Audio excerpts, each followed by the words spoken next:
Jake Ludington here at Oracle Open World, and I'm here with Michael St. John, who's going to talk to us about the HP Data Accelerator Solution for Oracle and how that can benefit performance in Oracle databases. So tell me, what exactly is the Data Accelerator Solution and how will it enhance Oracle performance?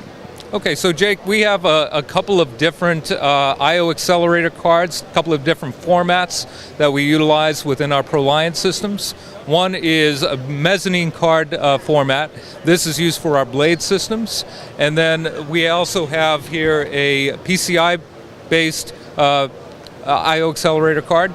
And we have a number of different, we have a single height and a double height ones of these cards that we utilize in our rack-based ProLiant servers. Now, the Data Accelerator Solution is based on the DL980, ProLiant DL980 G7 server. This is a highly scalable, mission-critical server environment for folks that are running a scalable x86 platform. So this will scale up to 80 cores of the Intel Xeon E7 processor. It also can handle up to 4 terabytes of DRAM memory.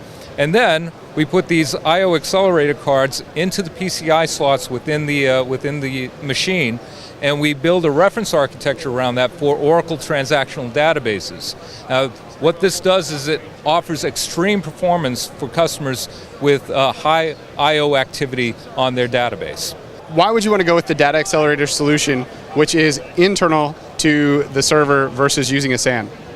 Okay, so generally a lot of people will use a SAN device for their database, and that's great. The SANs actually offer an additional layer of high availability. We have software that's built around our SAN layers. We have things like autonomic storage tiering, thin provisioning around some of our SAN arrays. So they're great for most applications with databases. This is really based around areas where you need really extreme performance, right? What about high availability in this scenario? Because if the storage is inside the server, that doesn't necessarily translate.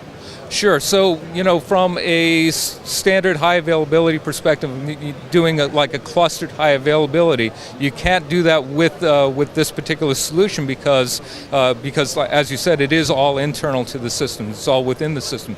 It's great from the perspective of having a very simplified implementation, but it doesn't allow you to have shared storage. However, what most people are doing around something like this is they'll take 2 of these systems and they'll link them together using InfiniBand, and that allows them to have a very fast interconnect between the systems. And then, because the latency is so low on these cards, what they can do is synchronous log shipping between the 2 systems, and everything will be kept in sync, up to date within the 2 systems. You can utilize the secondary system for offloading heavy reporting, things like that, backups, as well as using the secondary system to push asynchronous log files off to a disaster recovery site. So this tends to be a very good solution for business continuity for most customers who don't need up to the second real-time failover. Excellent. Well, thanks for your time, Michael. Sure, absolutely. Thank you, Jake.